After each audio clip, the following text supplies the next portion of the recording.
Hello friends, welcome to my channel. ఈరోజు వీడియోలో వచ్చేసి కేవలం కప్పు పుట్నాల పప్పుతో హల్వా రెసిపీని అయితే మీతో షేర్ చేసుకోబోతున్నానండి.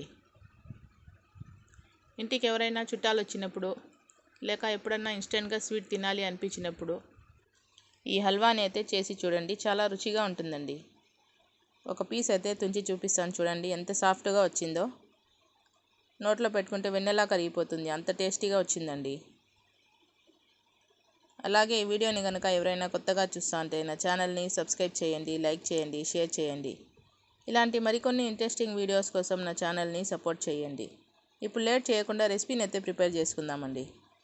ఫస్ట్ స్టవ్ మీద అయితే ప్యాన్ పెట్టుకోవాలండి. ప్యాన్ పెట్టుకొని 1 కప్పు పుట్నాల పప్పునైతే అయితే యాడ్ చేసుకున్నానండి.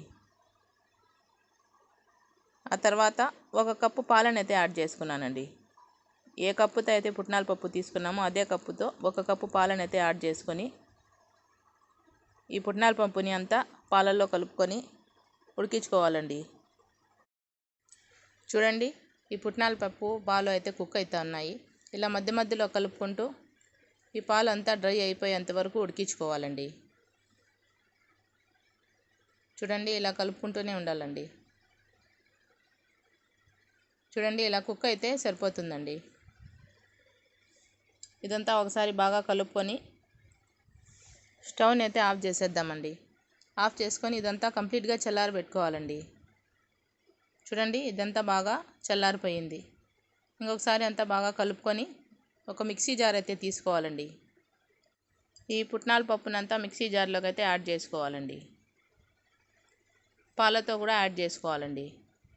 పాలు అయితే కొంచెం మిగిలినాయి, అవన్నీ అందులోకి వేసుకోవాలి.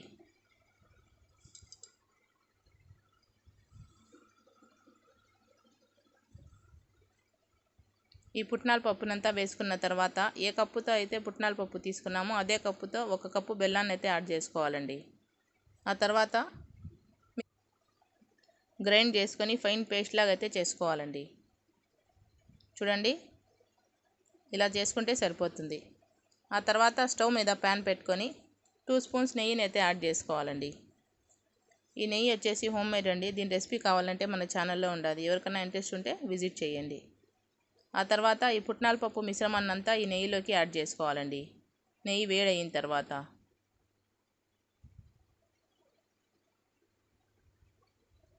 ఈ మిశ్రమాన్ని అంతా ఇలా వేసుకున్న తర్వాత నెయ్యిలో బాగా కలిసేలాగా కలుపుకోవాలండి. ఈ హల్వాని అయితే దగ్గరుండి చేసుకోవాలండి, లేకపోతే అడుగు అనేది మాడిపోతుంది.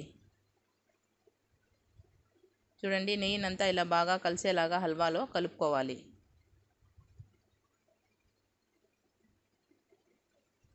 చూడండి, ఇలా మధ్య మధ్యలో కలుపుకుంటూనే ఉండాలండి.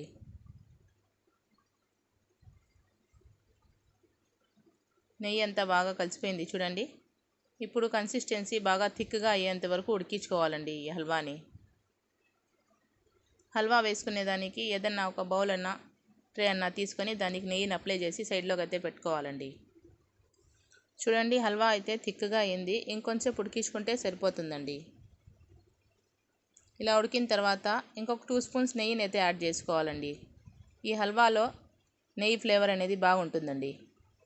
ఇలా నెయ్యి వేసుకున్న తర్వాత హల్వాలో అంతా బాగా కలిసేలాగా కలుపుకోవాలండి.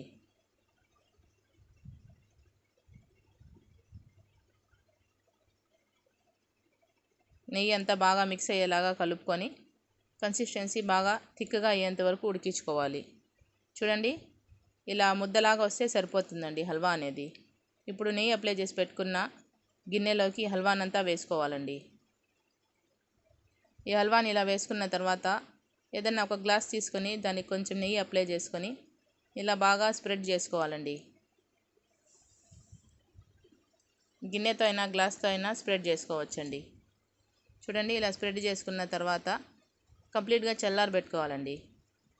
ఈ హల్వా బిన్నే చల్లారేదానికి ఫ్రిడ్జ్లో 1/2 అవర్ పెట్టుకున్నానండి. చూడండి, హల్వా అయితే బాగా చల్లారిపోయింది. ఇప్పుడు చాకుతో డిమోల్డ్ చేసుకుందామండి, సైడ్స్ని లూజ్ చేసుకొని. చూడండి, ఇలా లూజ్ చేసుకున్న తర్వాత ఏదైనా ఒక ప్లేట్ తీసుకొని ఈ హల్వాని అయితే డిమోల్డ్ చేసుకుందాము. పైన కొంచెం ట్యాప్ చేస్తే ఈజీగా డిమోల్డ్ అయిపోతుందండి హల్వా అనేది. చూడండి, హల్వా అనేది ఎంత పర్ఫెక్ట్గా వచ్చిందో, ఈజీగా డిమోల్డ్ అయిపోయిందండి. ఆ తర్వాత మనకి ఏ షేప్లో కావాలంటే ఆ షేప్లో పీసెస్గా అయితే కట్ చేసుకోవాలండి. నేనైతే స్క్వేర్ షేప్లో కట్ చేస్తున్నానండి. మీకు ఎలా ఇష్టం ఉంటే అలా కట్ చేసుకోవచ్చు. తక్కువ టైంలో ఈజీగా చేసుకునే హల్వా రెసిపీ అండి ఇది. ఒకసారి ట్రై చేయండి, ఎలా వచ్చింది ఏమి అనేసి కామెంట్లో తెలియచేయండి.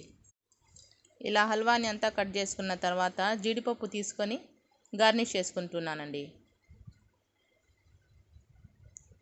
ఇలా సెంటర్లోకి అయితే జీడిపప్పుని పెట్టుకుంటున్నాను. చూడండి, అంతేనండి, ఎంతో ఎమ్మీగా పుట్నాల పప్పుతో హల్వా రెసిపీ అయితే రెడీ అయిపోయిందండి. అలాగే ఈ రెసిపీ కనుక మీకు నచ్చినట్లయితే ప్లీజ్ అండి ఒక లైక్ చేయండి. మీ ఒక లైక్ వల్ల ఈ వీడియో అనేది ఇంకొంతమందికి షేర్ అవుతుంది. ఇంట్లో వాళ్ళు ఎప్పుడైనా స్వీట్ తినాలి అని అడిగినప్పుడు ఈ హల్వాని అయితే చేసి పెట్టండి, చాలా ఇష్టంగా తింటారండి. భలే టేస్టీగా ఉంటుంది. అంతేనండి, హల్వా రెసిపీ అయితే కంప్లీట్ అయిపోయింది.